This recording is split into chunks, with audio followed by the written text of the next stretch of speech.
Good morning and good afternoon. Welcome to the Weekend Wellness Hour show. I am very excited to have a returning guest, Carmen Adams, join us today. We had her on a little over a year ago, and she came to talk to us about herbalism and what that entails. And Carmen is the founder of the Energy Med Group.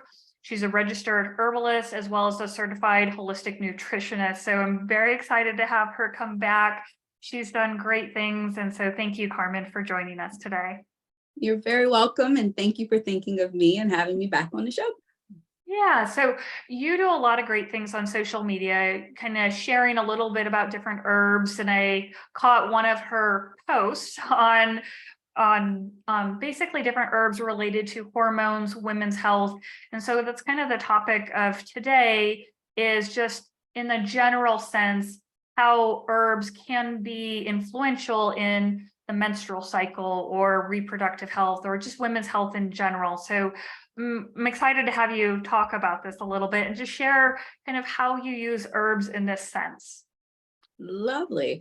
Well, first, I'd like to say my normal disclaimer. As a registered herbalist with the American Herbalist Guild and a holistic nutritionist, I am not an MD. I am teaching based on my experience, as well as my experience teaching other clients over the past 12 to 13 years.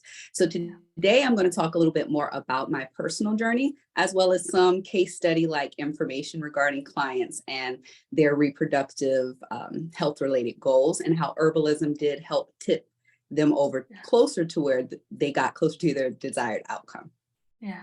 And I appreciate that, because I know a lot of women out there have gone on birth control. I was one of them, where it made me very sick, made me extremely sick. And I was doing it to try to regulate my cycle. And this was before I was kind of into the natural health world. So I'm excited to hear your story related to this. And if you want to dive into, we could just see kind of what led you on this path. Okay, so how old was I? 18 when I said, you know what, let's get that double shot. I don't think I want to have a child anywhere anytime soon. Needless to say, 25 pounds later, within the first 90 days, I knew that that was something I would not repeat. I will say that catapulted me into my journey of being more present with my physical fitness, because I was that high school student. I was a cheerleader. I loved my body, muscular tone. So I got acclimated to a certain body makeup, or how I like to look. So getting the shot so that I didn't forget to take a pill each morning did my body definitely a disservice, not only with the weight gain, but the acne. I used to joke and say my face looked like a honey bun. It was so round, and I was full of fluid, and my emotions were all over the place. I didn't feel human. I didn't feel like me. I felt like I was in a walking fog. I was irritable, had horrible cramps. It just wasn't for me. Granted, I didn't get pregnant during that time, so it did its job. However, the side effects for me was just too painful, and it was just too uncomfortable. So outside of that, I was like, okay, I don't want to do the shot, and I already knew I didn't want to do the pill. What else can I do that I wouldn't necessarily have to remember? So I chose an IUD by the name of Mirena.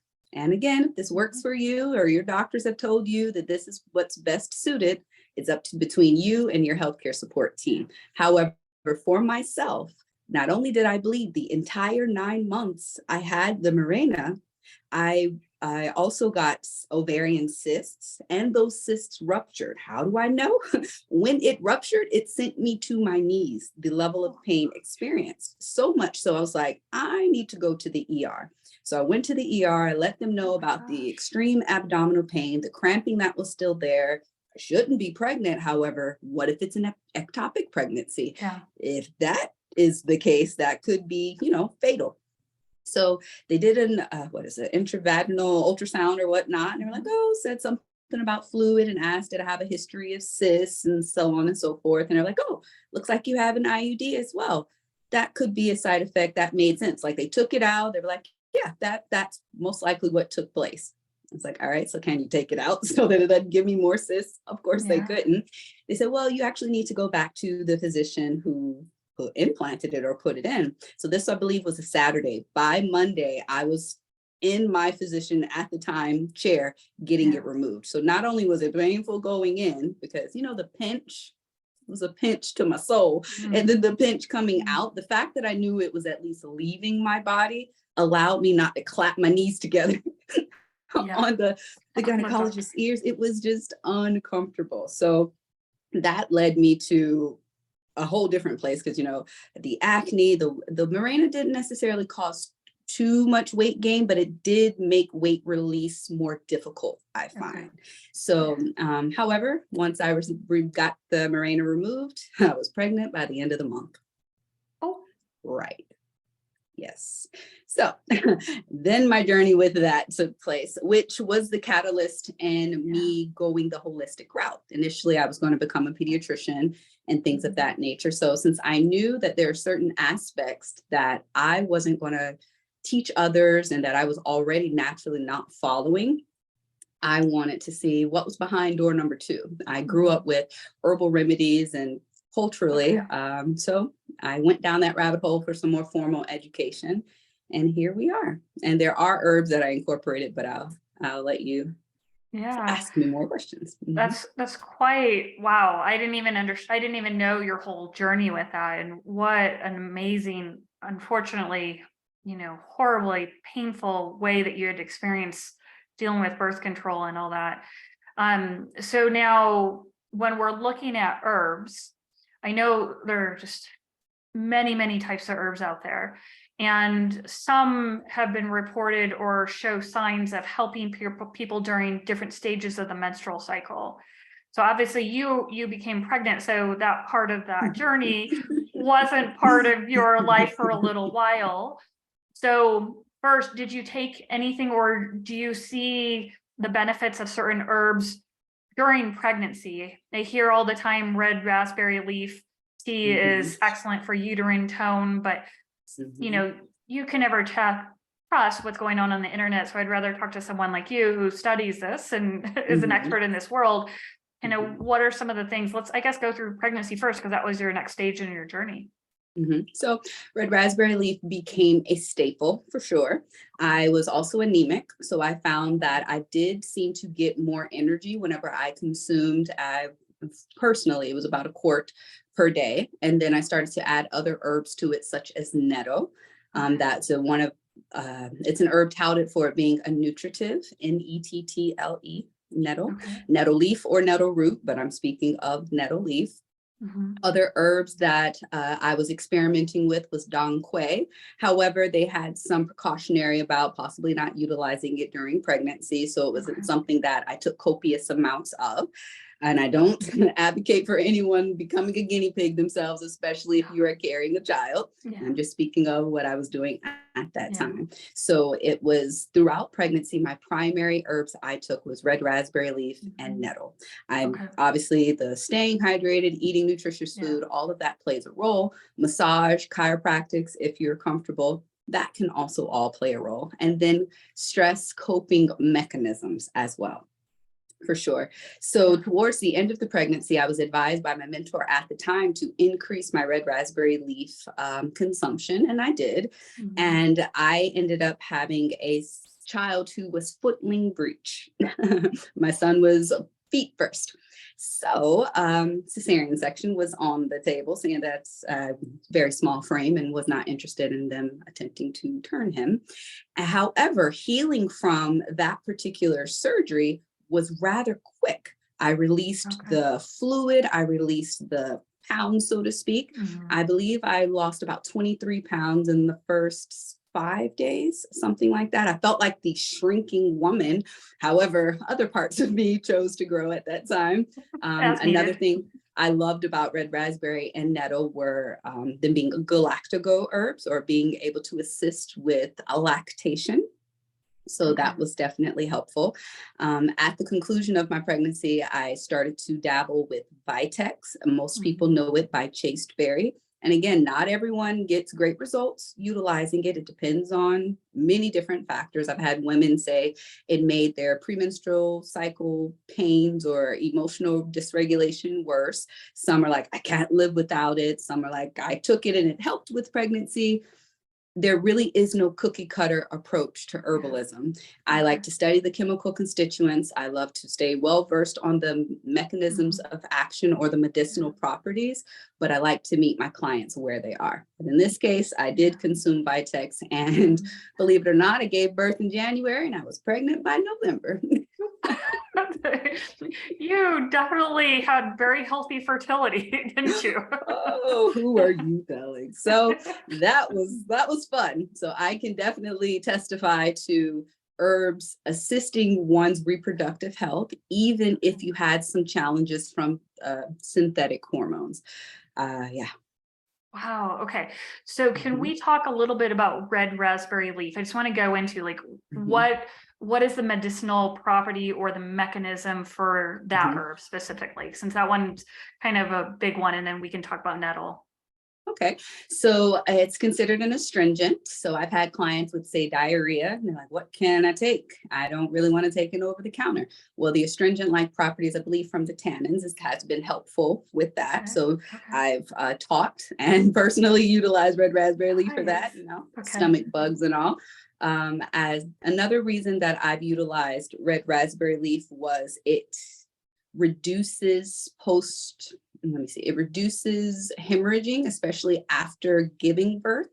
I did not, granted, yes, C-section. However, I didn't have certain issues that I've had clients have, as well as other people that have shared their particular health-related journey. So those were my main reasons as to why I incorporated it. Got it. Okay. So, and that's helpful too, especially like bleeding does happen for a while after birth for some people who go a vaginal route. So then for nettle, what are some of the mechanisms that it helps with pregnancy or females in general? So have you ever heard of pregnant women saying, oh, I think I'm dealing with allergies, or I feel more stuffy and things of that nature? I found that the antihistamine properties that can come along with nettle helped tremendously. And then fast forward to just 2 years ago, I've needed to dip back into nettle's bag of tricks for allergies that I now deal with that as well, post our pandemic. Gotcha. Well, that's interesting. Yes, because during pregnancy, you get more congestion, you're kind of stuffy, and that's kind of a very common side effect of pregnancy. So it's great to hear that you can use nettle. And how do you consume that? I loved it in an herbal infusion. So one of the recipes that I personally utilized was an ounce to a quart of water. So an ounce of the loose herb to a quart of water. So if you have a quart mason jar, it's one of the hippy dippy ways of doing it, so to speak. You add an ounce of the loose herb, add boiling water, close it, let it steep. I like to say 4 hours to overnight. Strain it off. Even as an herbalist, I do not like the taste of tea. Even as someone from the South, I do not like the taste of tea. But I make my teas taste like lemonade. So I add honey and a copious amounts of lemon. And that's what helps me get it down. I will say I understand that, because I don't drink tea for the purposes of I don't like the taste of it. And so that's great to know that you can add some other stuff to make it more flavorful for the tongue. So that's really good to hear. Now, okay, so those are the big two, and those are great reasons for helping women just kind of consider this during pregnancy. Real quick with the raspberry leaf, you had mentioned that you took it more towards the end of pregnancy.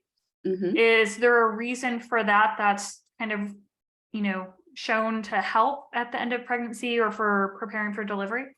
Yes. So traditional uses is primarily towards the last 9 weeks of pregnancy. A lot of women that may be more skeptical of taking herbal remedies in the beginning of their pregnancies for whatever reason, typically will be recommended to take it towards the end. So the last 9 to 12 weeks, or the last trimester, shall I say. Okay. Well, that's great to know just why, why it's kind of just done towards the end of pregnancy.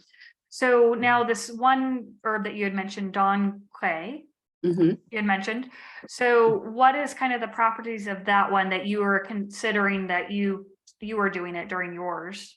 Well, as you know, with pregnancy brain and hormones all over the place and crying over the sad SPCA commercials and stuff, I Mhm. liked the medicinal action of it being a hormone regulator. So I wanted to Okay. see how it could impact my body getting used to this new flood of Got it. hormones.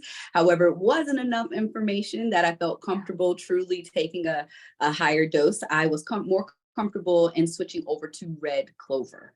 And red Okay. clover is touted for its being phytoestrogenic, meaning plant-based estrogens or weaker estrogens that can bind to our receptor sites, but they're Mhm. not as strong as the estrogen that our body naturally makes. And as you know, Got or it. not, maybe you don't know, but estradiol or Mhm. esterone, like there are different types of estrogens, Mhm. and I won't really go into that. But the more I research, or remember, this was Mhm. earlier in my journey, I was like, Yeah. ooh, that doesn't have all the disclaimers as the other one. Let me see how that impacts my body. And I did see more of a mood stabilization. I definitely noticed the whites of my eyes becoming more clear. I was having some abdominal pain. So I was wondering if it were gallbladder or something of Mhm. that nature. Because, you know, you get the cravings, the weird cravings and stuff like that. So I was listening to my body. However, the more I researched regarding red clover, is it has some traditional uses of being a blood purifier. So it may aid Mm. in liver detoxification. So whenever I have clients that are like, "Oh, I want to take this because of phytoestrogens and this, and that," I'm like, "But you're on this medication that has this half-life, and this is something that can stimulate your liver. You may not want to take them together, or you may want to take them separately." So it's one thing to read X, Y, and Z medicinal actions, but Yeah. understand how it may influence the body and see what you are already doing in your health related journey to make sure they don't counteract. Right, which is very, very important because we think about it when we are taking medicines and a pharmacist is looking at your history and saying, okay, you're taking this, this, and this. But Mhm. same goes true for herbs as well. So Yes. when people work with you one on one, are they providing their medication list of other things that they're taking to help you with this art of determining which herbs are correct for their body and their condition or situation? Yes, so they provide all names of medication and dosing strategy, Mhm. as well as supplements and herbs. I want to know, what have you tried? What are you currently doing? Are Mhm. you getting closer to your desired outcome? How often are you seeing this prescribing physician? How are you monitoring your success? And ultimately, what is your desired outcome? Do you want to do it allopathic or modern medicine in conjunction with holistics? Or are you leaning more towards one or the other? The goal is to do it safely, but I want them to have informed consent. Yeah. So being well versed in certain aspects of allopathic medicine helps me to teach others the art of herbalism, but also some of the limitations that come in conjunction with it. Yeah.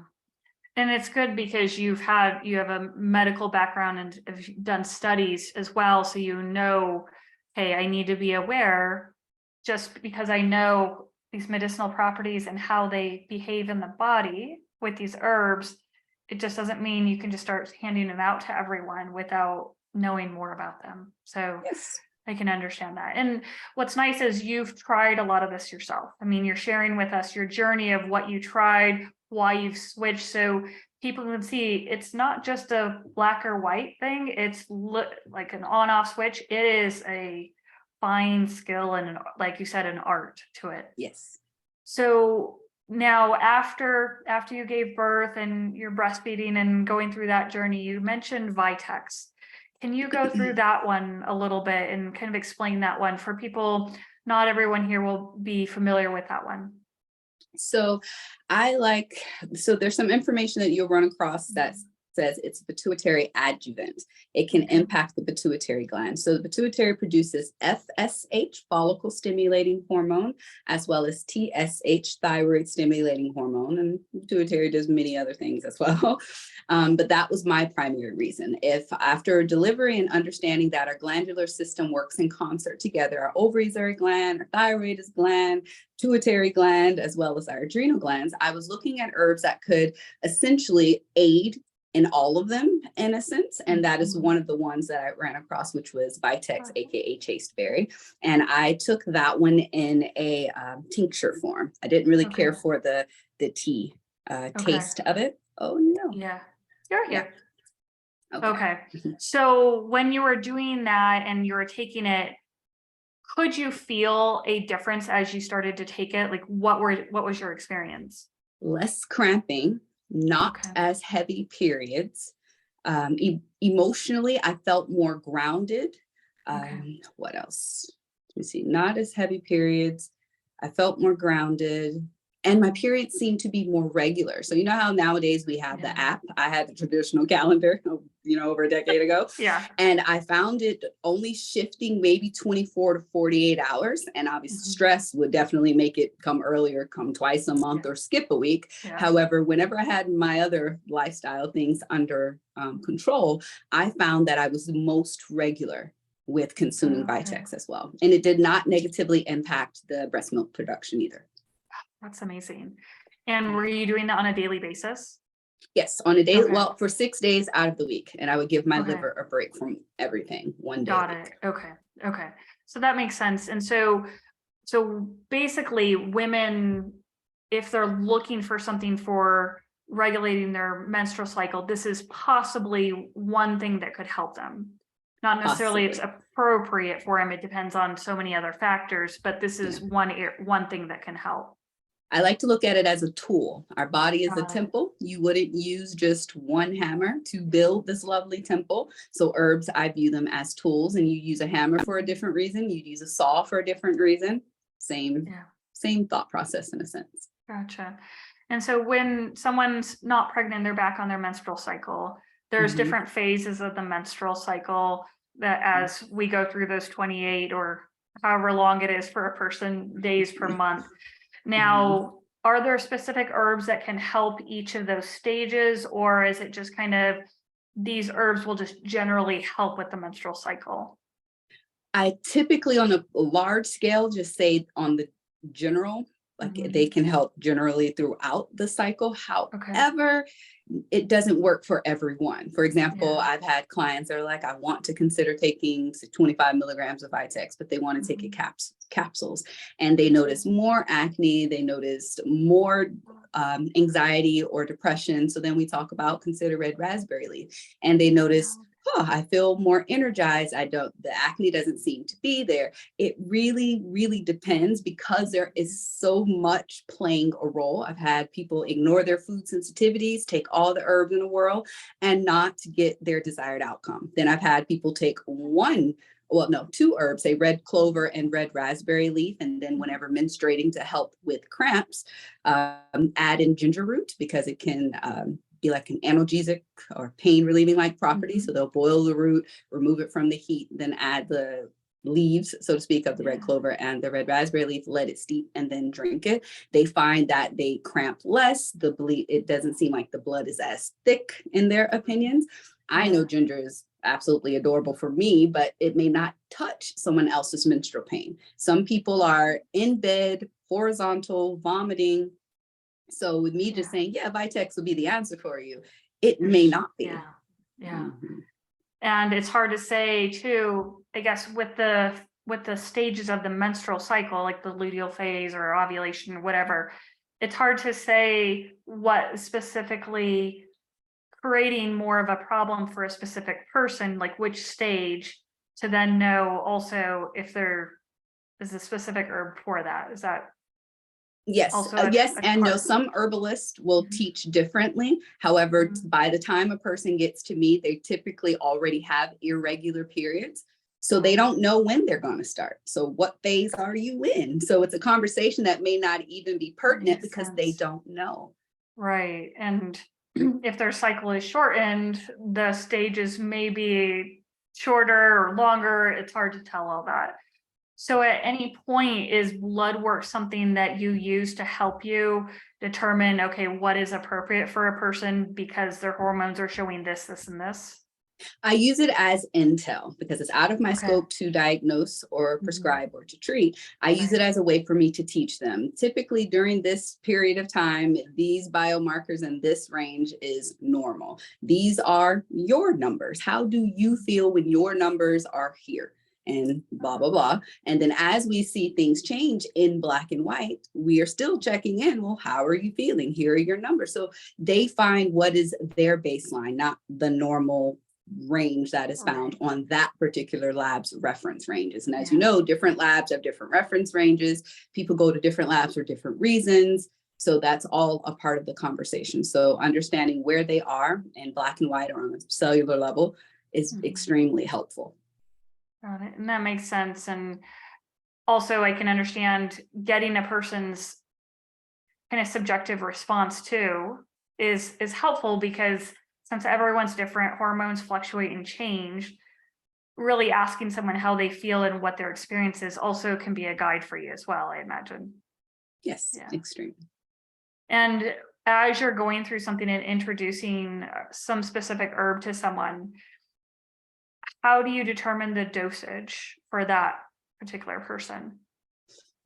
There's no cookie cutter way of saying that Okay, either. So I'll that's give you an fine. example. Some Yeah. herbalists practice with more intuitive herbalism. So they're mixing based on a feeling, or they're thinking of the primary mechanism of action they're hoping to stimulate within the body. So they're putting Mhm. in supporting herbs to potentially stimulate that, as well as nutritive herbs. So it really depends on the particular art. At this time, since I stay within my scope, it more so comes to me based on how many formulations I've done. I know these two things typically work best at this particular interval or this amount, Got it. but with supplementation, which plays a role in how I practice herbalism, Yeah. that can aid in my, I guess, thought process and being more specific. Because if we're just mixing a bulk tea, we don't necessarily have how many milligrams of this or that is in there. Yeah. But when supplemental form, it's a lot easier to see the dosing as well. So I can't really give an answer to that. It's more of the desired outcome, the Mhm. mechanism of action, even the chemical constituents of the different herbs that I'm mixing in. That makes sense. And then do you also have to look at a person's sensitivity to medications as well? Yes and no. Yes, for Okay. sure. I would say Yeah. someone that's sensitive to alcohol, we wouldn't necessarily do tinctures, Okay. even though they shouldn't have a response to it. I take that into consideration Yeah, and that's teach them nice. about apple cider vinegar based or glycerin based Okay. or just simply herbal teas, Mhm. things like that. So yeah. Okay. That's good to hear because yes, sensitivities do matter and you want compliance in someone taking them. That's the kind of the whole point. So you need to make it readily accessible, easy, and not rejected. Yes, Oh, yes, yes, yes. For absolutely. example, tinctures taste horrible. So if a person is very taste driven, Mhm. we're just not going to go there. We're just not. That's nice. Now, do you also put it in capsule forms, or is it typically a liquid-based mechanism of getting these herbs into a person? Typically tincture and or tea, sometimes Okay. ointment depending on the particular Oh, issue. okay. Sometimes I teach them about fomentations, which I say is a fancy way of saying a tea topically. Okay. So it depends on the issue. For example, maybe you're a pregnant woman, you're experiencing eczema, we're already working on nutrition and lifestyle changes and changing your laundry detergents and so on and so forth, but you want to utilize something topically, then I'll teach you about an ointment or a salve that could be helpful, as well as asking about how regular are you? How are your bowel Yeah. movements? Yeah. Or say someone comes to me and they're wanting to conceive and they're like, my estrogen is out of whack. And then I start asking them, well, what about your progesterone? And have you checked your LH and your Yeah. FSH? And they're like, well, I don't think so. These are other factors that could help myself Wow. and or your healthcare support team in supporting you. Okay, that's great, and it's glad that you're educating as you're finding information out about them, and you're able to use that then to figure out a good plan for them. So, are there other herbs or anything surrounding reproductive health, menstrual cycle health that we didn't touch on that are commonly looked at as can be helpful? I would say something as simple as Avena sativa or oats. It can be so Oh, calming to oh, consume, and even during breastfeeding, it's helpful as well. okay, I found so that would be a nutritive that I would throw in there as well. okay. And something like oats, are you talking about making oats or using it to make a tea out of? Both, you can eat Oh, oatmeal, or you can take the okay. milky oat tops and add it to tea. Oh, that's fascinating. Okay. Well, this is great to know. So, can you share with us some kind of stories, of some clients that have worked with you kind of in this realm, maybe through pregnancy or just with menstrual cycle issues, and kind of just give us a sense of how that process looks working with you and kind of their success story. All right, let me see. Oh, there's so many that come to mind. All right, slow down. So there's two that comes to mind. So one, I had a lovely mother that came to me, and she unfortunately had she gave birth at 6 months, and the baby didn't make it. Yeah, due to preeclampsia, so high blood pressure, and the, I guess, treatment for preeclampsia or high blood pressure during pregnancy is typically delivery. I found that some of my clients over the years have benefited from increasing magnesium to aid in decreasing blood pressure. But again, preeclampsia is so dangerous, so please go to the hospital if you hear me. But so this individual did unfortunately have her daughter, but the daughter did not make it. And I'm happy to say that she is expecting, and she is off all of her pharmaceuticals for high blood pressure. So it is possible. And she is in her 40s. So she is beyond the normal childbearing age. And she was still able to achieve pregnancy as well. And then I've had clients come to me that are going to start their IVF or IUI journey, and they just want to make sure their body is in the best shape that it can be to carry a fetus to term. And I've had quite a few clients become mothers and fathers through that. Oh, that's wonderful. That's great. And so for the mother who is now pregnant and off all of her blood pressure medications, was it a process of giving her the right support through herbals that allowed her to reduce the other pharmaceuticals? And is that how she worked through it to get to this point? Yes. So we worked on stress coping mechanisms, accepting the loss and finding new ways to keep the energy about her daughter present, visualizing pregnancy and bringing forth a child across the veil or earth side.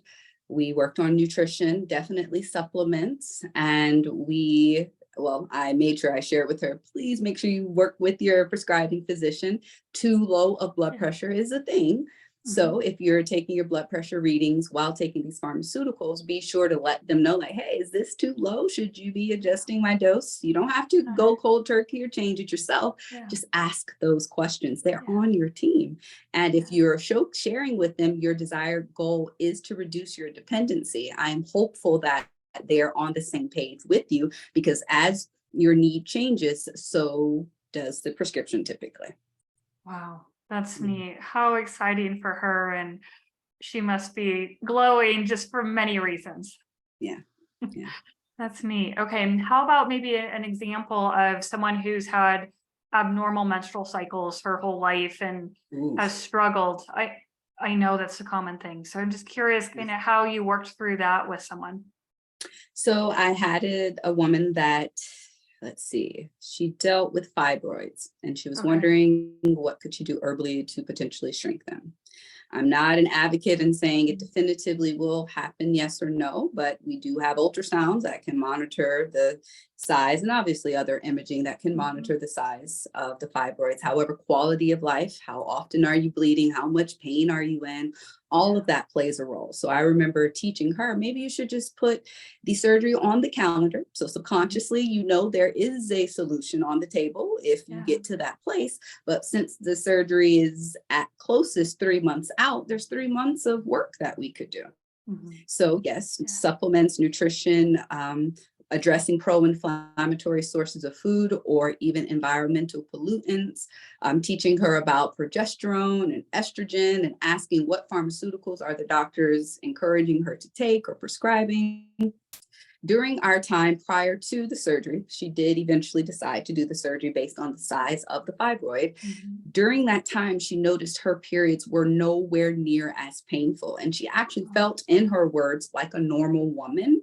However, the fibroid was still there, and she took the solution of surgery, which I absolutely understand.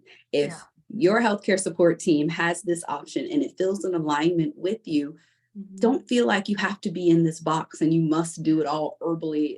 No, there's no right or wrong answer. It's what's right for you. However, during that time, she was able to see the power of herbalism and nutrition and ways of thought. But at the end of the day, for her body, she still chose to get the fibroids removed. How was her recovery afterwards? Because she made a ton of lifestyle changes working with you. I can imagine that must have been better than would have been expected. Yes, so recovery is still ongoing, however, definitely positive. The goal is to work with the body. I believe she had a partial hysterectomy. So it's teaching, what does that mean? What is the body now needing to do? What are the ways that we can support the body during this time? So that's more of the phase that we're at currently. Other individuals that had smaller fibroids, their body seemed to reabsorb them. And they're like, oh my God, this worked. I got rid of fibroids. And that warms my heart too. However, that person with the grapefruit size one, who's to say? So again, I meet you where you are. I'll teach you as long as I feel it is safe and you have a healthcare support team, and or you're getting ultrasound or whatever imaging to make sure that it's not encroaching upon something else or getting bigger when you're wanting it to get smaller. So I found no absolutes in take this and it definitively does this, because if you're consuming copious amounts of soy and that in your body is sensitive to that estrogenic like source, and say the fibroids that you're dealing with seem to grow when you're, having more estrogen readily available, there's those are conversations. It's not a one size fits all. But I just keep asking questions to see what could be negatively impacting your journey based on where you are now. And there's so many different factors. Well, and you mentioned, stress, nutrition, supplementation level, like coping mechanisms. You're looking at their whole entire lifestyle to determine what are all the factors that could be pulling them into their current state. So this is a comprehensive approach in addition to using the herbs to help someone heal. 100%. Yeah, that's amazing. And also kind of just your last two stories there, it's kind of encouraging to women who may have been diagnosed with fibroids and they're on the smaller side to reach out and get help, and don't just sit back and say, oh, they'll go away, because obviously they've developed. And so if you don't change something up, they may continue to develop. We don't know, but as you get followed, you'll find out. So start to take action, I guess, as soon as you find out what your diagnosis is. Yes, and history of birth control consumption, that plays a role. Like there's so much. So if someone comes to me and they have copious amounts of birth control in their previous history, then we start there with the conversation. It's never any guilt or blame. It just is what it is. And how can we grow from there? I'm bringing people to different paths that they can take. My biggest thing is making sure that they have informed consent. Makes sense. Which, yes, totally understand that. And you do a great job educating, and I'm very impressed by how comprehensive you are in your care for your clients. So is there anything else related to herbs and women's health, menstrual cycle, that we didn't cover that you thought was important to share? Yes, actually, it just came to mind. I made a post the other day. I think I said, it's me. Hi, I'm the one healing, right?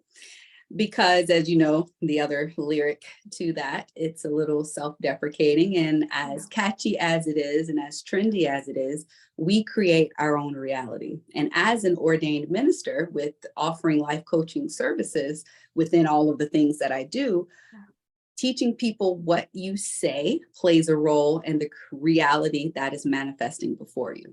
So if you're someone that loathes your period every month because of the amount of pain or nausea, or just feel not human during that time, start to speak more positively about it.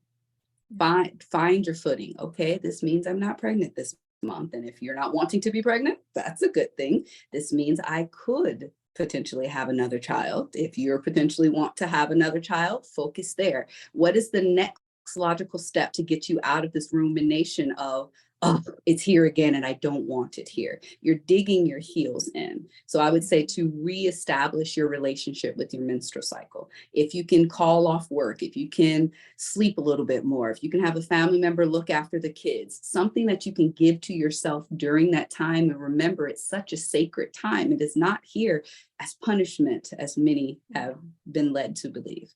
So that would be one thing I would like to say is curate your words around your experience with your menstrual cycle. That makes sense. Your body responds to your words, your beliefs, your thoughts. So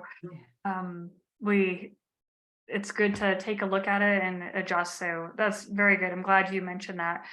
Now, how can people reach out to you? Obviously, I follow you on social media. I know what great stuff you do. So how can other people do that or reach out to you and work with you? Great question. So that you don't get scammed, there are some fake pages popping up, which I take it as admiration versus annoyance. So anywho, but at Energy Med Group, INNERGYMEDGROUP. That is my only social media handle for Instagram and TikTok. My website is that same handle.com. So if you get a little screwy and you're like, is this a backup page? I don't do backup pages. I would announce it on one of my actual pages. However, my website URL or domain is my handle. That's one of the easier ways. I also now have a Q&A community that has free or paid subscriptions. The paid subscriptions get a quicker response within 24 to 48 hours. However, the other questions do get responded to within 7 to 14 days. So that's one of the ways to communicate with me. You can post anonymously as well. So that is freaking cool.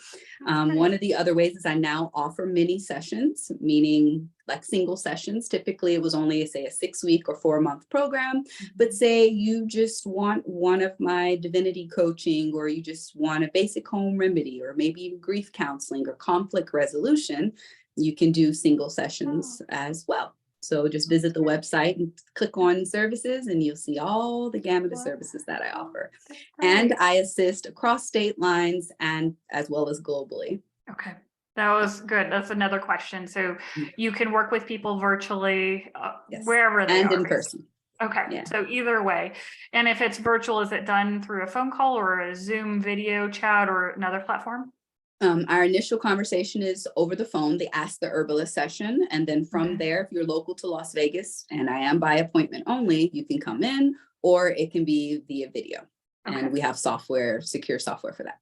Okay, that's great. So really appreciate, thank you so much for joining us today. It's a pleasure to have you back and talk about this whole aspect of herbs and reproductive health or organs, all of that. So thank you, Carmen, for joining us. It was a pleasure.